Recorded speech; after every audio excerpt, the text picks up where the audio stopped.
Every time the team thinks that they are gonna, just have me kill it with the technology. Why would I want to see stream setup? Why would I want to see this instead of y'all? This is so weird. I don't like it. Oh, I got it. Okay. Grandma Rach figured it out, everyone. And I'm going to apologize because it's, me. So Instagram's here and Facebook's there. I'm going to do my best to talk to you both. I also understand that my hair looks like, did I just come here from England on the Mayflower and I'm going to, assist with the printing press? I don't know. This is just what the hair is doing today. I really need a haircut. Anyone else really need a haircut? Next week, guys. I'm pretty excited. There's actually a point. I did not just come on here to talk about my lack of technology or the fact that I need a haircut. I came on because it is the 3 days leading up to conference. We did this last time where I did an hour of coaching every single day so that if you're going to conference, you get a little taste of what's coming. And if you're not able to go to conference, then you get some free information about what we're going to talk about just because I love you and I want to show up for you. So today, I'll tell you, we created these really cool PDFs for you guys for every single day. And over on Facebook, I think they're going to, Shannon on my team, I think is going to post for you guys. And over on Instagram, it'll be in stories if you like a PDF, and I know that you do. So today specifically, we're going to start a conversation about health. We're doing a conference. Oh, thank you, Shannon. She just posted it there. If you're not on Facebook, the link is here. On Instagram, it'll be in stories later. So, Let's Rise, our Rise page said it's in the link in their bio. Okay, here we go. Forgive me because I'm going to look in both places and y'all just go with it. Also, I look much cuter on Instagram than I do on Facebook, but everyone just be down. Okay, so on Saturday, we are doing Rise, a virtual conference. It's our last Rise conference of the year, and our theme this time around is health. And I'm going to tell you that is a pretty bold choice to choose to do a conference about health in a world and an environment where that's kind of the last thing that a lot of people want to consider. I know I'm in conversation with you guys and I've gone through a hell of a year, just like many of you have. And so I know that when things are hard, the last thing that you want to think about is, am I taking care of my emotional health? Am I, doing the therapy that I need to do? Am I moving my body? Am I taking care of my spirituality and my faith? Am I sort of taking care of myself? Is not a conversation that most people have when they're in the midst of a season like we are as a global society. Most of the time when we're in a hard season, we will reach for the thing that's easiest, right? We'll reach for the thing that helps us numb. We'll reach for the thing that distracts us. We'll reach for the alcohol. We'll reach for the food. We'll reach for kind of anything that takes us out of the hardship of our everyday life. So I guess I just want to understand where we're starting from. Will you give me a heart, or will you give me a thumbs up? Will you give me a message? Will you let me know if that one feels like something that you're struggling with? Like if you feel like during this year you've had a really hard time with, or maybe just during this season, the last 6 months, last 3 months, 9 months, with reaching for the habit that makes you feel better in the moment, but isn't the thing that's going to make you feel better long term, right? So this is super duper normal. Let's just start right there. Now, if you were at our last virtual conference, you might remember this like super nerdy science thing that I went off on. Was anyone there when I went off on the way that the brain is wired? And the idea that our brains are not wired to make great choices when we're stressed.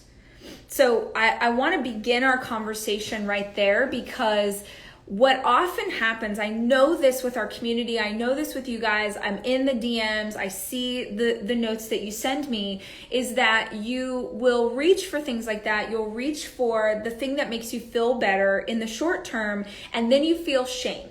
Okay, so respond, let me know if you understand what I'm talking about. That you have reached for stuff, and then in doing so, that made you feel ashamed. We have for Saturday, I do these sort of individual coaching sessions, and the videos that I got, I just want to hug and cry with you guys, because there's so much shame wrapped up in not getting it right, wrapped up in, man, I was doing so good. Rachel, I was doing so good when I came into this year, and then I got a setback, and I'm so mad at myself, and I just feel so gross, and I have no energy, and there's so much shame wrapped up in that. And so what I need you to understand, I need you to hear me say this.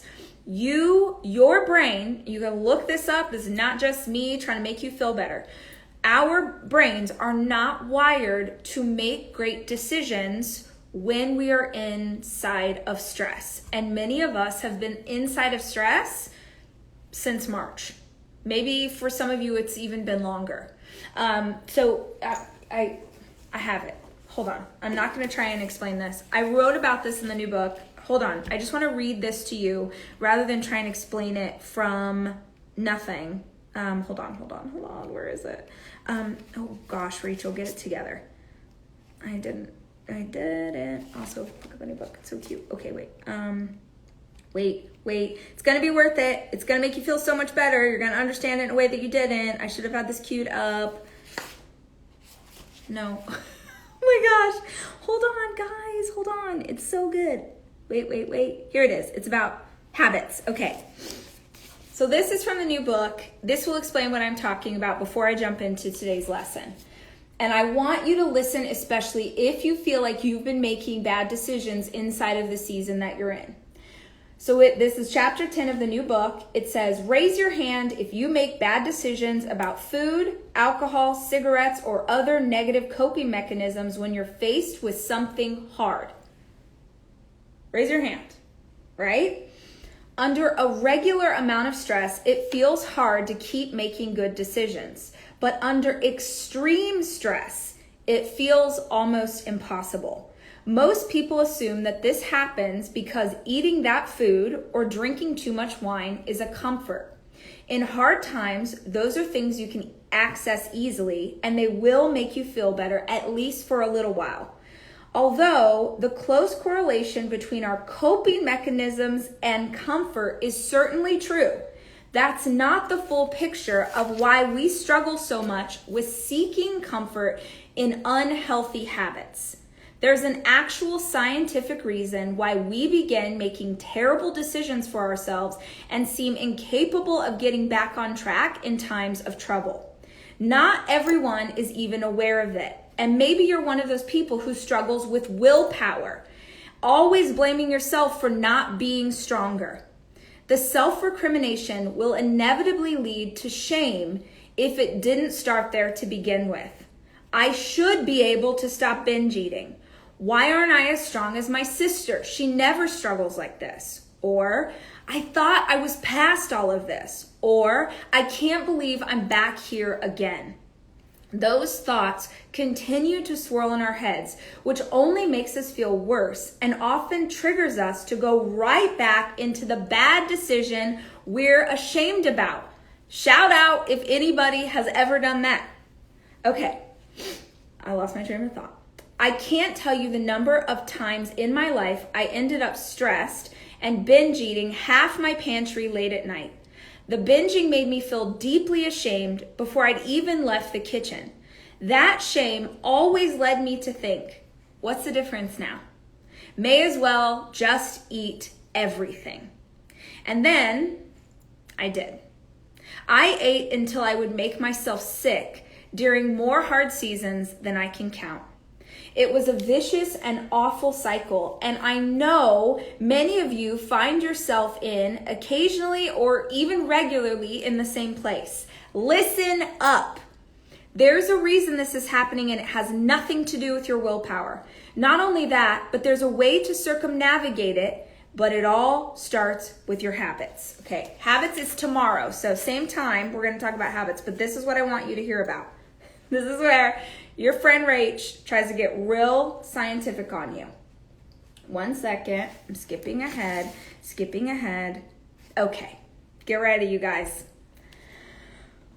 Okay, here's the deal. I'm about to nerd out on some science, so I feel like it's important to note that I am obviously not a doctor. This is information I have because I've read a bajillion books on a subject that fascinates me, in this case, how the brain works. I'm going to describe this as I understand it, but if it doesn't sound scholarly, well, you know why. The point isn't that this is eloquent. The hope is that you gain an understanding of why it's so hard to make good decisions in a difficult season. Back in the 1960s, yeah, this is where we're going, a neuroscientist named Paul D. MacLean formulated a model for something called the Triune brain theory. There's some debate over exactly how our brains evolved, but for explaining how each part of the brain works, there's no better reference that I know of. Feel free to go read up on it using all the scientific terms your heart can handle, but I'm going to explain it as simply as I can. The word triune, in case that's not something that's part of your current vocab, means 3 in 1. It's most commonly used in reference to the Holy Trinity, but for Dr. MacLean's purposes, it referenced the idea that the brain could be divided into 3 sections. Stick with me, you guys. This is so powerful. Stick with me. Before I carry on, please understand that I am not suggesting that the human brain, one of the most elaborately intricate systems on earth, is simply 3 parts. The brain is utterly incredible and could never be categorized so simply, but for this particular model, there are 3 sections. The first section we're going to call the reptile brain. The second section we're going to call that the mammal brain, and the last and biggest section we'll call the human brain. The reason that each section has those names is that each section functions like that particular creature. For instance, the reptile brain, aka the area around the base of your skull, controls your fight or flight response. Everyone, this is my new book. It hasn't come out yet. Everyone's like, what book? New book, comes out later this month. Okay. Let me get back to this. The area at the base of your skull, this controls our fight or flight response. This ability to react quickly was crucial eons ago when humans needed to be alert to constant threats. So if a saber-toothed tiger rolls up, your lizard brain acts just like a lizard would if it sensed danger. So if I walk out on my front porch and there's a lizard there and it sees me coming at it, it doesn't stop. It doesn't question. It doesn't consider. All it cares about is how to stay alive. Okay, so that's what I want you to think about. One part of your brain is fight or flight. The only thing that it's trying to do is to keep you alive. All right. The second section of your brain is the mammal brain. So imagine that as a deer, or more specifically, imagine that as the kind of deer that hangs out in my yard here in Texas. The reptile brain controls your fight or flight response, and it wants you to stay alive at all costs. But the mammal brain, also known as the limbic brain, yes, I'm getting nerdy, it's fine, controls your emotions, your memories, and your habits. Think of it this way. If I walk out into my yard and a deer sees me, it has a more evolved thought pattern than a lizard might. It will sift back through memories and feel out the situation for long enough to make a decision. The deer in my yard in Texas, they've seen a lot of humans, many of which around here set up special deer feeders in their yards so they're not afraid when they see me. They go right on chewing our grass. All right, skipping ahead. The last part of your brain, because you don't need me to read this entire thing to you, the last part of our brain is referred to as the human brain because it's where rational thought lives. This is where things like language, imagination, and reasoning are stored. Scientifically, this is known as the neocortex. Okay, you don't need me to go in. You can read it in here. I think it's fascinating, so I included it. But this is what matters. Where are we? Okay, now, here's where stress and habits come into play. When life is normal and good, your human brain, the biggest, most rational, everything, is in charge. Everything works from the top down with your frontal lobe, human brain leading the way. You can make good decisions and focus well because there's nothing prohibiting that from happening. You can make the right decisions about your diet, your alcohol intake, how much social media you let yourself digest. But in times of stress caused by grief, loss, or anything painful, your lizard brain freaks the hell out. The fight or flight response that has always been at the ready takes over. It's called an amygdala hijack. You guys can Google this later and we'll explain to you how it works. But your amygdala, the part of your brain that processes anger, fear, or sadness, literally hijacks your higher mental function. Instead of energy flowing from the top down, your brain begins to process from the bottom. And in doing so, it drains blood flow away from your frontal lobe into the brain core and the rest of your body. I know that's a lot of information to take in. What I want you to understand is that if you have established some habits, if you have established some routines, if you felt like you were moving in a great direction and then you get knocked sideways by stress, by something that's unforeseen, by, I don't know, a global pandemic or trying to get our kids through, online school or whatever it looks like for you, your brain literally goes, we're not okay. We're in danger. All we can do right now is survive. That's the only thing that we're trying to do right now. We just need to survive. That is what your brain is telling you. So you will revert to any habits that were already established. You are sort of letting go of any of the stuff you should be doing, right? And we can really only cling to the stuff that we have established as ritual. Here's why that matters. For most of us, tell me if this is you, those negative coping mechanisms in your life, you've done those a lot more often than you've done the good ones, right? Like, be real with me right now. 100%. I have way more often in my life binged eaten, had too much to drink. As a coping mechanism, I have way more often reached for those things. I've way more often reached for numbing than I have put on my sneakers and gone on a run to lower my cortisol levels, right? Most of us have way more experience doing the thing that makes us feel good, that numbs us out, that is a negative coping mechanism. And so when all of this thoughtful, rational, best version of you shuts down, you are going to gravitate to the thing that you are familiar with. So the reason that I'm talking about this, because tomorrow I'm teaching all about habits. So tomorrow, same time, teaching all about habits. And the reason that I am so obsessed with habits is because habits it's not about making the good times so much better. It's about making the worst times bearable. It's about establishing habits in your life that are so routine for you that no matter what happens, no matter how stressful it gets, no matter what's going on with your brain, no matter whether or not fight or flight has been triggered, no matter what's going on, you will continue to do the habits that keep you in good health instead of sabotaging yourself. So what I want us to start with today, first thing today, and that was a very long build up to this conversation, is I want to start with where are you? Where are you? And if you have the PDF, which the gals they posted it on Facebook and you can get it. It's in the bio on the Rise Instagram if you guys want to grab it. But it's just something that you can read through. But it starts with the self-assessment that you ask yourself, how is my mental health right now? How is my physical health? And how is my emotional health? You have to take an assessment of where you are, because you can't get anywhere. Like, you can set all the goals in the world, you can have all the plans for how you're going to achieve them. You are never going to get anywhere if you don't first know where you're starting off.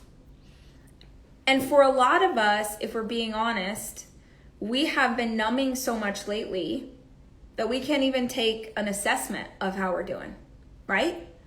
The reason I wanted to start with this conversation about the amygdala hijack and what happens to us in times of stress is the amount of shame that I am seeing coming in from you guys, the amount of notes that I'm getting, the anger that you feel toward yourself, as if you should know how to perfectly handle a pandemic, as if you should have been prepared for how to process what has been a really hard year, as if you should have perfectly handled your partner losing their job, as if you should have perfectly handled your favorite aunt getting sick, as if you should have known how to do that. Now, the beauty of this life is that when we go through something, by God, we're going to have better information next time. But right now, so many of us are encountering things we've never encountered before. And so what I want to start with today is just a grace for yourself. Just having some grace for yourself. Whenever I'm sharing ideas, it's always just yehay, this might work for you. And maybe it doesn't. Right? Like maybe the thing that I'm saying is not a place that you're in. Yesterday on my Instagram, I had posted a picture of how I do the menu for my kids during the week. And there was a mama who commented and said, man, I'd love to do this, but I know already that if I put it up, I would fail and I wouldn't do anything. And I felt like she was kind of joking, but I wrote back to her and I was like, then don't. We as parents especially are so freaking hard on ourselves. We don't need one more thing that we perceive as us doing something wrong. Whether you're a college student, you're in high school, you're, a retiree, you're a young mom, whatever your life looks like, we have enough examples in the world around us of all of the people who are telling us that we're not measuring up. So don't set yourself up for failure. Please have grace with yourself. The other thing, I'm going to bounce around a little bit. I just made a lot of crazy notes on the back of this, and I just want to talk about what's on my heart as it pertains to this subject. I promise tomorrow on habits, I'm going to get really tactical. So those of you who are tactical peeps, come back tomorrow. Something I have heard over and over and over, and I am going to spend so much of my life, I really believe this. This is on my heart, is to change this narrative about women and weight. We've said it a lot, and I'm going to keep beating this drum, and we're going to figure out how to come at this from a million different angles. But that I keep hearing people say, I've struggled with my weight my whole life. And that's not something I'm hearing for the first time. We all have friends, maybe some of us, I've probably said that in my past. I've struggled with my weight my whole life. And for some reason, because I've heard it a lot this week and I'm preparing to go into conference on Saturday, it's really hitting me, that line. I've struggled with my weight my whole life. Okay, number one, your weight, your clothing size is the least interesting thing about you. Your weight is not the definition of your value. Your weight, you've struggled with your weight. You have carried emotionally, I'm not talking about physically, emotionally and psychologically, you've carried a struggle your entire life because other people said that something about you physically didn't meet their standard. Just come on. We're going to talk about things, but we have to have a conversation about this. My intention in stepping into the health space is not I don't have any information to tell you how to lose weight. If you were coming to hang out with me because you were like, oh, Rachel's good. Nope, anything. I cannot speak to that. That is not my specialty, because I think that you are beautiful and enough and worthy right now, today,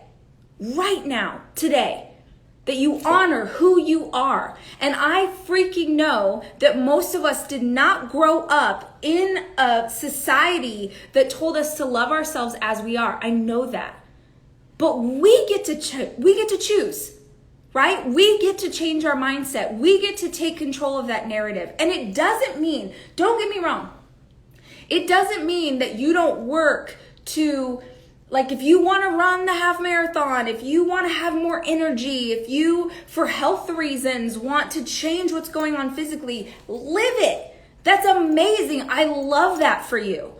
But it can't come, this pursuit can't come from a place of shame. It can't come from a place of hating your body. I was on, I had my best friend Beans on live with me yesterday, and we were talking about this idea that for most of us women, we are at such opposition with our body. We have spent most of our lives mad at our body for not being right. Sit with that for a minute. Most of our lives we have spent being at odds with our body because it didn't look the way we were told it was supposed to look. That's insane. That is insane. This idea, like, struggling with my weight for my whole life. Like, what? What in the world? If, I'm trying to think of an example of this. If you had a violent rash, this is where my brain went, just go with me. If you had a violent rash that was on half of your body, okay? Violent rash. Looks terrible, hurts you, physically hurts you, very uncomfortable, itches, makes you sweat, like all these things, right? And I'm trying to think of, there's a better analogy than the violent rash, but just go with me for a second. And you have had this rash for your whole life. If you had struggled with this rash your whole life, is the answer to cut off your arm? Go with me for a minute. Is the answer to cut off your arm? Or would you consider that you probably need to figure out what's going on inside you, that you have the rash? A rash is a really silly example, but I'm trying to think of if you had something that was hurting you. Because struggling with your weight your entire life, feeling like you are not enough your entire freaking life is not okay. And most of us have come to accept it as okay. Right? Most of us, oh my gosh, there was a standard that I was supposed to meet and I didn't meet that standard. And so I'm just going to spend the rest of my life hating myself? Or is it possible that you need to unpack what's going on inside you? Do you know, you guys probably heard me say this before. The number one thing that I hear from people that I talk to when we talk about health, number one, and I could, we got a bunch of different videos, people send in videos to, consider, like we were going to consider, I'm going to do coaching sessions with some of them for Saturday. And let's say that there's 8 videos and none of them, they can't see each other's videos, and across the board, people say, I know exactly what to do, Rachel. Every single person says, I know exactly what to do. And let me ask you this right now, when it comes to health, would you say, oh, I know exactly what to do. I know exactly what to do. I'm just not motivated to do it. That's what everybody says to me. I know exactly what to do. I'm just not motivated to do it. And I would argue that you actually don't know exactly what to do, because what you need to know how to do is to unpack what's going on with you emotionally. Because otherwise you will chase looking a certain way, and you will either never get there and therefore spend the rest of your life hating yourself, feeling like you can't measure up to a standard that someone else created, or you'll get there and realize you're still deeply unhappy. Let me say it again for the people in the back. There are a lot of beings on this planet who got to their goal weight, who got to the 6-pack abs and freaked out when they realized they're still miserable. This is not a conversation. Health is not about looking a certain way. If you're super into like bodybuilding, like I freaking love The Rock. You guys know I love The Rock. Not my aesthetic, but live your best life, Dwayne. Put a chain around your neck. Do the push-ups. If you're into that, God bless you. But there is no, like, we convince ourselves that our happiness, our joy, our worth, our energy, all of those things are on the other side of six-pack abs. And that is insane, you guys. It's freaking insane. And so I have this theory that we as women could change the narrative. And I know I have dudes on here too. I love you guys. And I know that there are men who experience the same kind of body image issues, and they've been shamed about their weight. I know that that exists. So I apologize. I keep using women as I keep using girl, lady pronouns. But the point is, I have this belief that we can change the narrative about what health is. That we could say, first and foremost, I need to feel good. First and foremost, I need my mental health to be in check. First and foremost, I need to emotionally feel good. First and foremost, I need to have the energy to live the life that I want to have. And for your energy level might not be the same as mine. My energy level is crazy. I need a lot of energy to have the life that I live. You don't need to have this much energy, but you do need to have enough energy to pursue do you want to go play with the kids in the evening? Do you want to be able to write your book? Whatever it is in your life that you're aiming to do, you need to have the energy to do it. And I have this sneaking suspicion that if we pursued health from a place of feeling good, feeling inspired, feeling motivated, feeling proud, feeling confident, that we'd actually get to the place that we all have wanted to go. It just would be a route that looks so different than anything that anyone's put in front of us before. So why is this something that most people don't pursue? Because I feel like this, when you kind of walk it through, you're like, well, yeah, I should care about how I feel and I should want to work through those things. So why don't more people? Because it's not fast. There's no quick fix.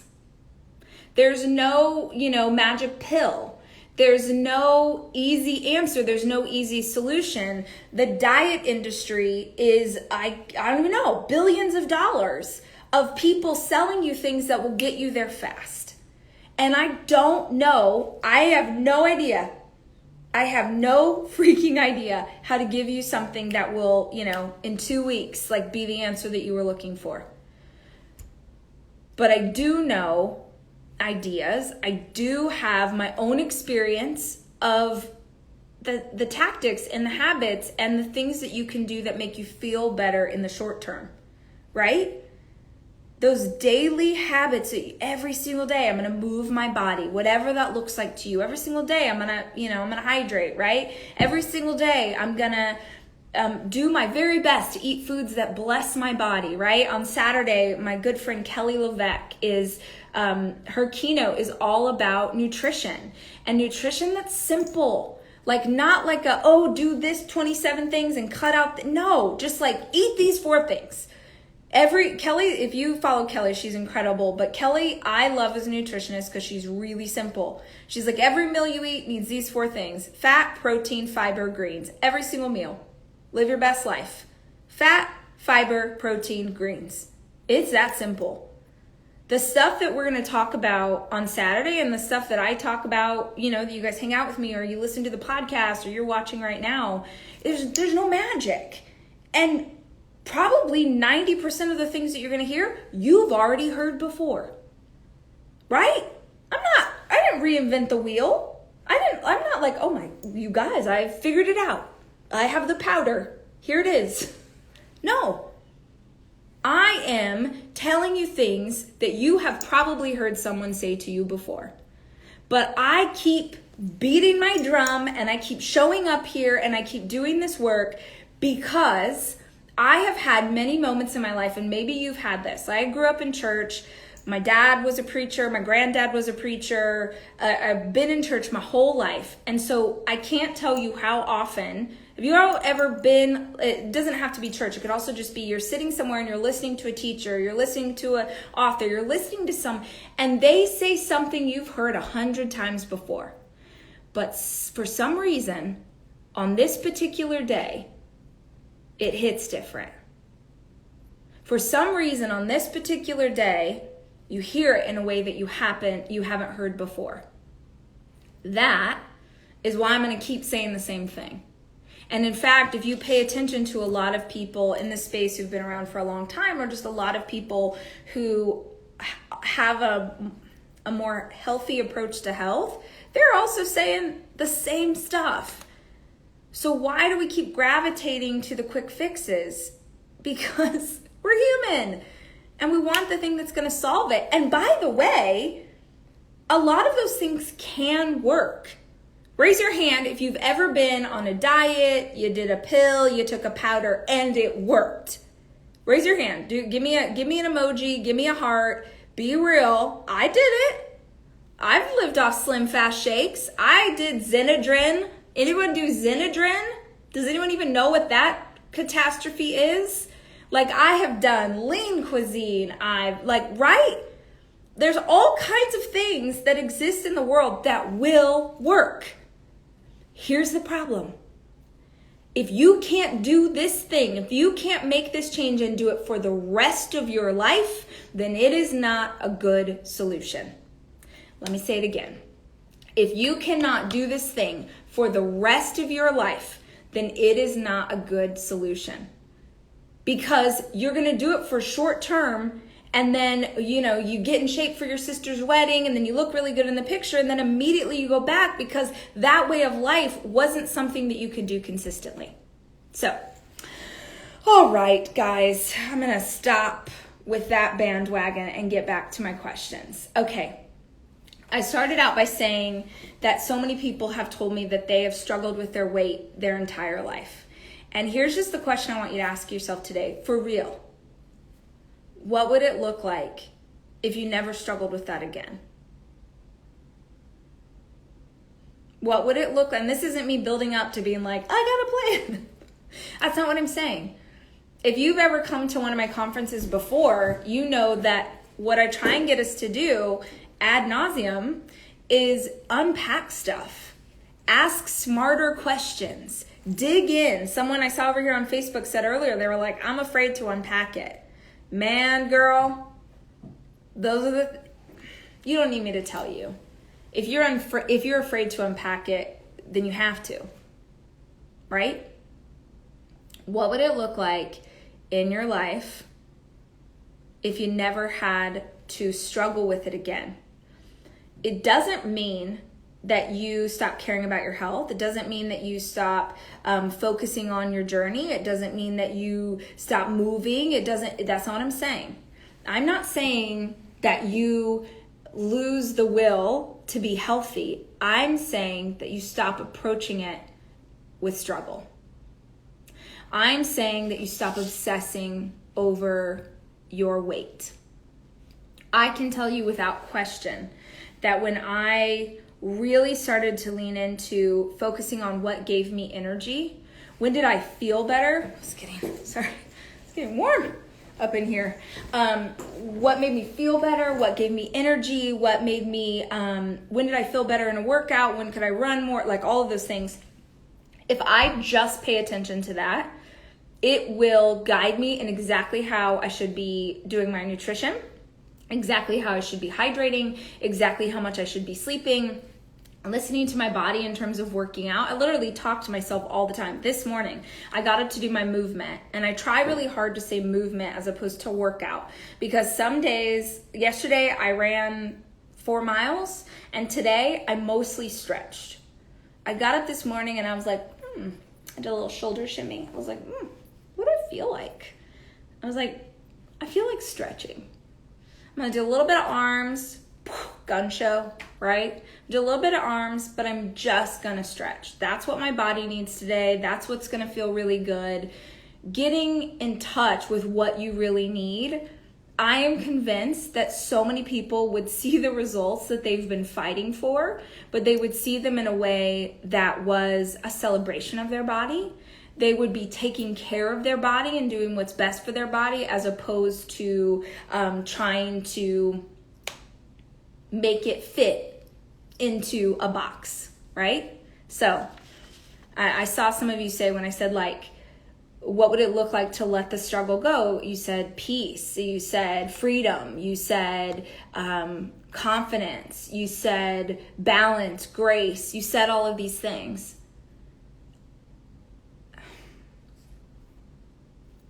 You're choosing this. You're choosing this. You are choosing. It's not even your fault. Most of us, from the time we are little girls and boys, the world told us who we were supposed to be. The world told us what we were supposed to look like. The world told us what we were supposed to have. The world told us how we were supposed to dress. And because we are creatures who want to be accepted and loved by other people, we did everything that we could to fit inside that box, right? We tried so hard to be like those people, because then we would be loved and accepted.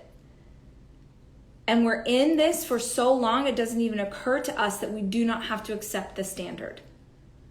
That we do not have to find fault in our body, that we do not work out as punishment for something that we ate, that we do not have to look at ourselves and be like, oh, it's so, you don't have to. If you are letting the world determine your worth, it will, and it will find you lacking. That is real. Because you are never gonna live up to a standard. You're never gonna look like a Kardashian. You're never gonna, whatever that image that you have in your mind of like what beauty is or how it shows up, or like, if only I was healthy in that way, man. I know that this is like, it's this white noise that's been playing for so many of us for most of our lives. But the first step, and it's not, you don't get to snap your fingers and just have it all go away, because those thoughts will still creep in. But you have to first unpack that this is a narrative that's been put on you. The new book comes out this month. I wrote this book inside of quarantine. But originally, those of you who have been with me for a long time, you know that my book that was meant to come out this December was all about this topic. It's all about health and body image and the way that we look at ourselves. And the reason I pushed it into 2021 is I was like, I don't think people are ready to have this conversation. I don't think that they're in the right mindset for that right now. But do you understand that if you lived in a different part of the world, or if you lived in a different time period, that the standards of beauty and what the body is supposed to be and what healthy is would look totally different than what it is today? Do you understand that if you were in Elizabethan England and you had six-pack abs, people would think something was wrong with you? This is a made-up construct. I sound like a hippie right now, but it's real. There is a way to approach your health. There is a way to take care of yourself. There is a way to look at mental, emotional, physical. But it has to come with wanting to feel good. Okay? So that is the difference between me and maybe other people. And I'm just going to keep saying it. I'm going to keep saying it. And if nothing else, you are going to start to stop yourself when you see it, right? Stop yourself when you see in the media, or when someone says, or when you in your mind say something that is not, that you're like, no, we don't do that anymore, right? Like one of my things, I've pulled this out for you guys many times before, what's happening right here. One of my things is like when I'm sitting, you can't Facebook here, well, you can't see. Okay, it's fine. You can't see. But like when I'm sitting, right, like in the bath, let's say I took a bath last night, and like I'm sitting in the bath and like this is all like bleep, right? Look, I'm just gonna, there she is. We're just like this, right? There she is. You can't, these are high-waisted, so they're gonna like cover it up. But usually, and there are my stretch marks. There they are. Here we go, right? So usually when I'm sitting in the bath or when I'm wearing a bikini and I'm like by the pool, whatever, and I look down, I'm like, there's a part of me sometimes and I'm like, oh, rach, come on. You could do it. You could, right? Like this dumb, and then I'm like, no, we are not going to be that person. We are not this woman, not only for myself, but for my community, for my girlfriends, for my daughter. We are not going to be this person. This cycle of generational body shaming that has existed in my family going back generations stops here. I will not hold on to this narrative. I will pursue my health so that I can be strong, so that I can have energy, so that I can be a good leader, a good mom, a good friend, so I can show up for my life, so I can write my books and do my work. That is what health is. That is how I'm going to pursue it. And you have to start by identifying when that shows up for you. And just start there. Just call that out. So when in your PDF, which the girls posted the links for, I ask you, mental health, physical health, emotional health, where are you at? Let's just start there. And the reason I did all of that build up to what is real versus what is society telling you to think is I don't want you to get to physical health and be like, I'm, garbage because I don't have a toned butt. Me neither. All right? Okay. I'm going to take questions. So, if you have any questions about anything I said, I'm going to do questions for about 10 minutes. I wrote down too many notes. Okay, I'm going to come back to tomorrow. I'm talking about habits.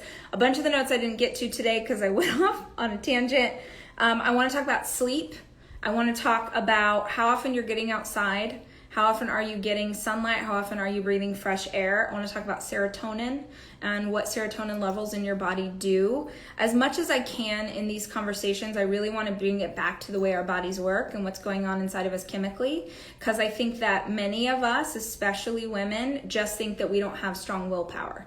Many of us think that something's wrong with us, people are wired differently, I'm not the way that she is, when the reality is that there's something going on in you that you're not setting yourself up for success as much as, or you're not setting yourself up for that energy, you're not setting yourself, maybe your circadian rhythms are off. Like there's all kinds of things that I'm going to dig into tomorrow because I just want you to consider, again, so much of the work that I do is just trying to help you unpack what's really going on. And maybe what you unpack is that, hey, I need to talk about this with my therapist. Or maybe you unpack, I need to get some blood work done, right? Maybe you unpack that you need to have that conversation that you haven't been having. But at the very least, you can understand why. Because I believe that understanding why something is happening is massive power. So we're going to talk about those tomorrow at noon Central, Facebook and Instagram. The other thing I want to talk about tomorrow, I should have talked about this today, but I want you to pay attention to where your attention is. Let me say it again. I want you to pay attention to where your attention is. What are you thinking about? What are most of your thoughts? Are there... It's scientifically proven that most of us have the same thoughts over and over and over. We have thousands and thousands of thoughts every single day, but most of them are the same thoughts or sort of have the same root thought. So even if you just start journaling, what did you think about today? Take notice of what you're noticing. Take notice of what the voice in the back of your head is saying. It is so powerful in helping you figure out where you're going to go next. All right, I'm going to dig into that tomorrow. I've got 8 minutes left, and I'm going to do questions. So I'm looking on Facebook. I'm looking on Instagram. Someone said, is Rye sold out? I'm trying to get tickets, and it says unavailable. Brittany, that shouldn't be. theholliscode.com. Shannon, will you just put the link to tickets for Brittany so she can see where to get them? / maybe someone checks and makes sure that they can't sell. The VIP could sell out, but every other thing you should be able to get. So this is our Rise conference. It's happening on Saturday. Our theme is health, and it's this kind of conversation about health, not just with me, but some of my favorite teachers on the subject: Jay Shetty, Trent Shelton, Kelly LeVeque, Stacey Flowers, Britt Barron, Chris Chandler, Nick Vujicic, Dave Hollis. Asan is there DJing. It's 9+ hours of programming, a full day of conversations and teachings and learnings for you. The least expensive ticket is $40, and I understand not everybody has $40, which is why I'm here doing these sessions today, tomorrow, and Friday. So different subject every day. Okay. So Jules says, how do I not fall back into the old behavior of overreacting? Yes, 100%. Jules, if you can, tomorrow, I'm talking all about habits and those routines that'll help us. I feel like that's going to be really tactical for you. So Rochelle said, I feel like I'm in a state of awareness and give grace, but I can't grasp how to stop the fight or flight in the moment. I think that many of us as human beings right now have been in such a state of fight or flight for most of this year, or maybe for some of us for most of our lives. Oh my gosh, there's so many things. Rochelle, one thing I would ask is, do you have a therapist that you could talk to, or even your doctor, like your OB, your OBGYN? I'm not saying you need an OB, but like maybe your gynecologist, to have some blood work done. Because one thing that I always consider when people tell me that they feel like they're kind of living in that fight or flight state is, I wonder, like, if you have those levels of stress going on so much, I wonder what's going on with your adrenal glands. So I know for me, 2018, 2019, I was on the road constantly. I was doing keynotes constantly. I was on stage for thousands of people. And the adrenaline of that mixed with the stress was so, oh my gosh, totally messed me up. And so understanding how adrenaline works, because if you're in fight or flight, your body is being flooded with adrenaline, and you will, like, I don't want to say destroy, but you'll mess up stuff that's going on inside of you. I would highly suggest that you get blood work done, that you talk to your therapist, you kind of tell them what's going on. This is not necessarily a mindset thing. For those of you that feel like you have been sort of living in that state, you kind of can't get out of it. And an easy way for me to say whether or not you're living in that state is the littlest things, something that's not even a big deal, just sends you spiraling. Like, you feel like you could have an anxiety attack at any moment. That's when I want you to have those things checked out with the doctor. The other thing that I'll say, I don't want to recommend things because I am not your doctor, but this is an over-the-counter thing, and I recommend to every single person. If that feels like you, in the interim, look into adaptogens, Google it, okay? My favorite is holy basil leaf. It's a supplement you get at the grocery store. And I take it every single night, and I swear by it. And the way that they described it to me when I was doing all this work on my adrenal glands is, it's like the stress is still there, the anxiety still happens, but it's like you can separate yourself from those anxious thoughts. You can kind of watch, it's like you're watching the anxious thoughts as opposed to being inside of them and having them kind of like shut you down.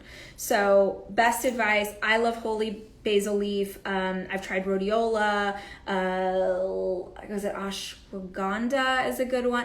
Talk to a nutritionist, but I swear by them, and I don't think they have any bad, please look it up. I'm not a doctor, but I don't think they have any side effects that are negative, because it's just like a vitamin. But that helps. Okay. Let me look at some Instagram questions. What do you suggest for a teenager that isn't happy with how she looks, no matter what I say or try to do, and be a good example with her? So 2 thoughts on those of you who are raising teenagers and preteen. Number 1, is she on social media? You guys, if you have not seen, there's a new documentary on Netflix that is not, it's called The Social Dilemma. Please watch this documentary. Please watch this documentary. It's all about the effects of social media on us as human beings, but more specifically, there's a whole segment of it that's about the effects of social media on teenage girls and preteen girls. The rate of self-harm in young girls and teenage girls has gone up by over 100% since 2011, which is when social media really became a thing. The rate of suicide has gone up 156% in young girls. And it is 2011 is when it's like the first time that these that's when social media started to come out. So for the first time ever, we have generations of children who got on social media when they were in middle school. And it is terrifying, truly. So my first question to you is she on social media and what is she being exposed to there? And my kids can battle me to the death. They will not, when they're 18, they can get on social media. I'm like, it freaks me out so bad. The documentary is called The Social Dilemma. It's on Netflix. I'm trying to get that guy. There's a guy on it I'm trying to get on the podcast because I just loved it. So that's number one. And number two, on maybe you're like, oh, she's not on social. That's not the thing. We become who we surround ourselves with. So as this pertains to teenagers, young girls, young boys, adults, doesn't matter. We become who we surround ourselves with.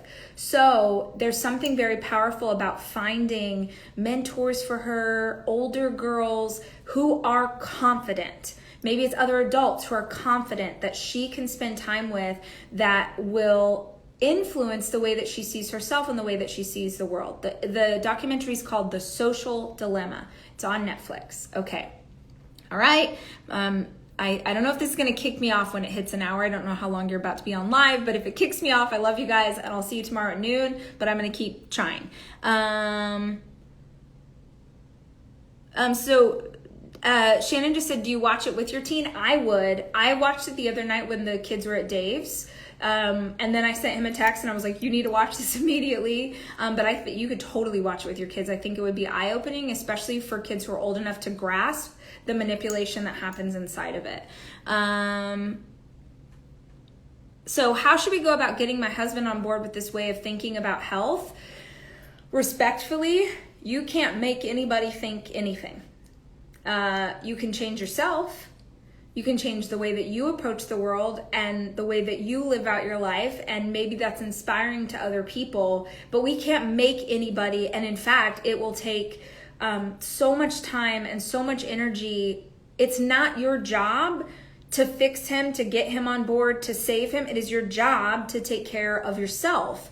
And what I found in my life is that oftentimes me just doing those things and then my partner being inspired by the way my life looked is what helped him to change. But when I had tried to say, like, you know, do this, that never worked with Dave. Okay. Let's see. Okay, I'm questions. What would you say is step one on your self-love journey? I feel very overwhelmed and shut down quickly. My gut on that, I don't know if it's Cami or Kami, I don't know. But my gut answer on that one is I always think that we should start with the place that we're struggling the most.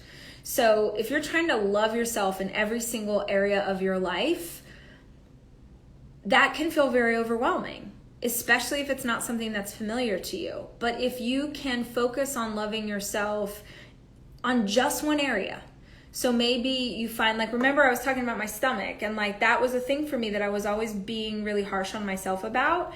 And I literally took, like, snap out of it. We don't do that. We don't talk. If you've ever been at a RISE conference before, what do we say? Same you, new mood. It takes a second to change your thought pattern, but you have to be conscious of it. So Cami, I'd ask myself, what is something that I need to love? You know, what is something I'm really struggling with? Is it that I need to give myself credit for the fact that I'm creative? Is it that I need to give myself, you know, love for my body or what my body can do? But you should start by focusing on one area at a time, because otherwise you try and take on everything at once and it just overwhelms your system and then you give up. Okay. All right. Last question. Oh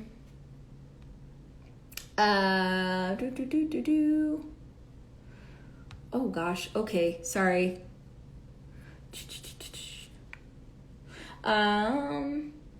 this is just a comment, but I like it. Crystal just said, chemical imbalances are real with women, especially after having kids. Absolutely, guys. Don't ever assume that it's like, oh, you just can't, you're not strong enough, you don't have the willpower, if something's not working, if something's not going right, like, go talk to your doctor, go talk to your therapist, go talk to your psychologist, go have blood work done, see what's going on. What a disappointment it would be to suffer from something for years and then realize there was something that could help you. The resources are there. The information is there. Do whatever you can to get it.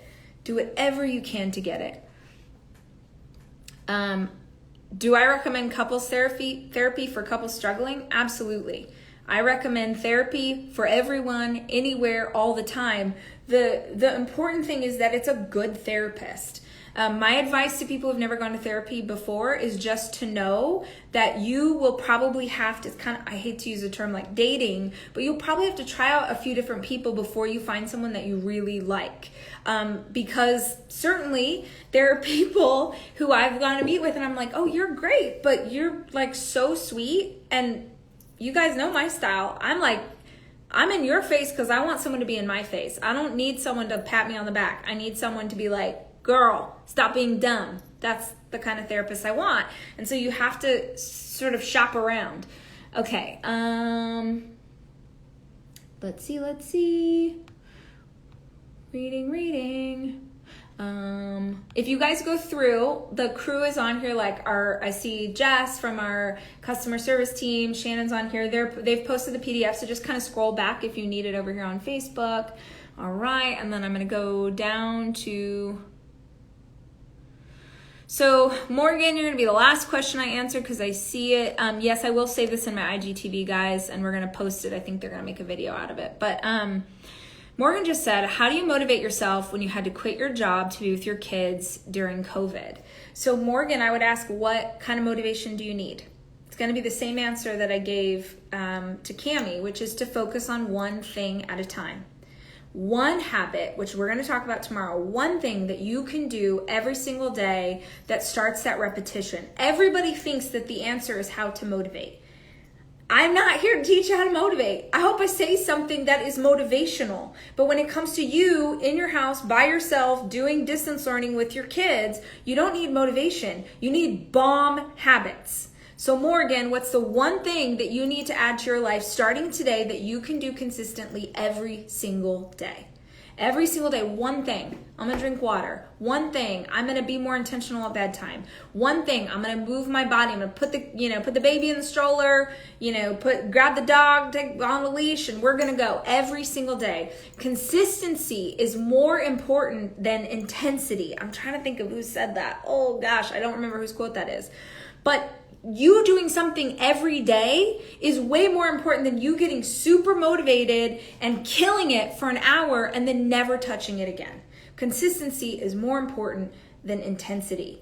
I don't remember who said it. It's not my quote. You can Google it. All right, you guys. That was a lot of information. It was a lot of preaching at you. I think you can tell that I'm very passionate about the subject of health. Actually, I'm not. I'm very passionate about you. I never in my whole life thought that we would have a part of our business that was wrapped in health, ever.